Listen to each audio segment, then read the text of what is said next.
Elle nous rejoint ce mardi matin pour nous parler de nos droits. Elle est avocate et elle nous donne aussi de bons conseils. Parce que c'est pas toujours facile d'y voir clair dans les assurances. On ne sait pas toujours ce qu'on peut faire, ce qu'on ne peut pas faire. Et aujourd'hui, Yasmine, la Miss Bienvenue, on parle de la location, des biens en location. Oui, absolument. Donc, beaucoup de personnes me posent souvent des questions sur le contrat de bail à résidence principale. Et on se pose souvent des questions auxquelles on n'a pas toujours les réponses en tant que propriétaire ou en tant que locataire. Alors j'ai établi quelques questions que les gens me posent généralement. D'abord, par rapport à l'état du bien. Par rapport à l'état du bien. Donc, si vous êtes propriétaire d'un bien, il faut savoir que depuis 1997, vous êtes obligé d'offrir votre bien en location en état de salubrité, sécurité et habitabilité. Donc, par exemple, il faut que le bien soit propre, salubre, etc. Donc, je vais vous donner quelques exemples. Oui. Il faut, par exemple, qu'il existe un point d'eau potable. Oui. Il faut l'existence d'une toilette. Il faut aussi l'existence d'un chauffage ou la possibilité de chauffer. Alors, il y a d'autres exigences également qui sont demandées. Donc, le certificat de PEB et également un détecteur de fumée installé dans le bien loué. Il faut que le bien soit salubre. Est-ce que je peux fixer le prix que je veux par rapport au loyer? Alors oui, en tant que propriétaire, vous pouvez fixer le prix que vous voulez pour le bien que vous louez. Maintenant, attention, une fois que vous avez fixé le prix, vous ne pourrez plus revenir en arrière. Évidemment, vous ne pourrez plus augmenter le prix pendant toute la durée du loyer. Le prix reste le même, évidemment. Ce ne sera plus possible d'augmenter par après.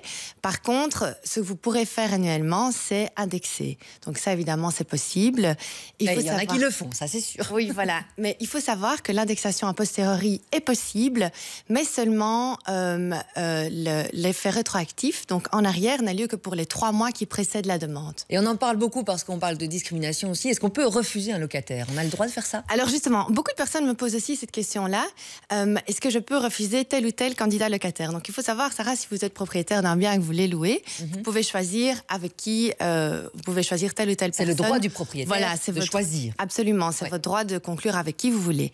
Maintenant, attention, parce que il peut arriver qu'un candidat locataire se sent discriminé, c'est-à-dire qu'il a le sentiment que pour une question religieuse ou pour une autre nationalité, il se sent discriminé. Il a le sentiment que pour certaines raisons, vous avez décidé de le refuser en tant que candidat locataire. Oui. Et donc, là, il faudra faire attention, évidemment. On peut toujours refuser sur des critères de solvabilité ou de moralité, mais il faut faire attention aux critères de discrimination qui sont là, évidemment, interdits.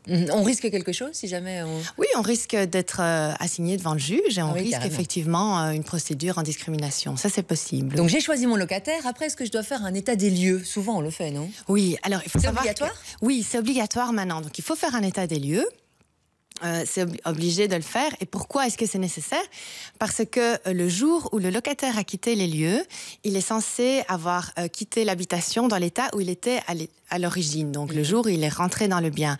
Donc, évidemment, si vous n'avez pas établi d'état des lieux, ce sera difficile de pouvoir demander des dédommagements si le locataire a effectué des dégâts locatifs par après. Donc, ça, évidemment, c'est toujours important de le faire. On peut le faire soit contradictoire, donc c'est-à-dire entre les deux parties, ou alors désigner un expert qui le fera et alors il sera mandaté par le locataire et le bailleur. Et par rapport à l'état des lieux, y a-t-il quelque chose auquel il faut faire particulièrement attention? Parce que c'est pas facile de tout détailler. Genre, il y a 3 trous dans ce mur-là, etc. La salle de bain, il y a un joint de carrelage qui est pété. Oui, comment on peut faire? Moi, je trouve que c'est bien toujours de détailler, de prendre des photos, de bien signaler, voilà, s'il y a un endroit où c'est abîmé, s'il y a un robinet cassé, ce genre de choses, c'est toujours important de le signaler. Parce qu'à la sortie de l'état des lieux, là, on ne sera pas toujours réclamer des dédommagements si à la base il y avait déjà des dégâts au bien. Alors, les différents baux, on a les baux classiques, 3, 6 et 9 ans. Ça reste comme ça aujourd'hui encore? Oui, donc concernant la durée du bail, il y a les baux de courte durée qui sont possibles. Donc, c'est 1 an, 2 ans ou 3 ans maximum. Donc, en principe, on ne peut pas terminer le bail prématurément. Donc, il faut que ça dure 3 ans et pas moins. Et alors, il y a le bail classique, effectivement, qui existe toujours, le 369. Là, le locataire pourra terminer à tout moment. Est-ce que vous savez, Sarah, si vous devrez payer une indemnité si vous terminer le bail Je crois pas, il faut juste prévenir à temps, non? On n'a pas l'histoire de 3 mois avant, ou 6 mois avant, ou 9 mois avant, non? Alors, ça fait longtemps.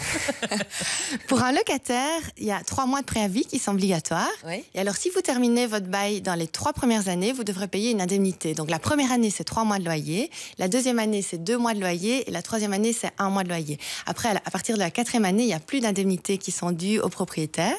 Et en tant que propriétaire, est-ce que vous pensez que vous pourrez terminer à tout moment Non, sans doute que non. Non. Le locataire a des droits aussi, non? Oui, tout à fait. Mais il y a certaines exceptions, évidemment, qui sont possibles. Si, par exemple, vous voulez habiter le bien loué pour occupation personnelle ou vos enfants ou les enfants de votre conjoint. Genre, faites de la place, la famille arrive. Ouais. Ben là, c'est possible avec un préavis de 6 mois. On continue à parler location, forcément, ça nous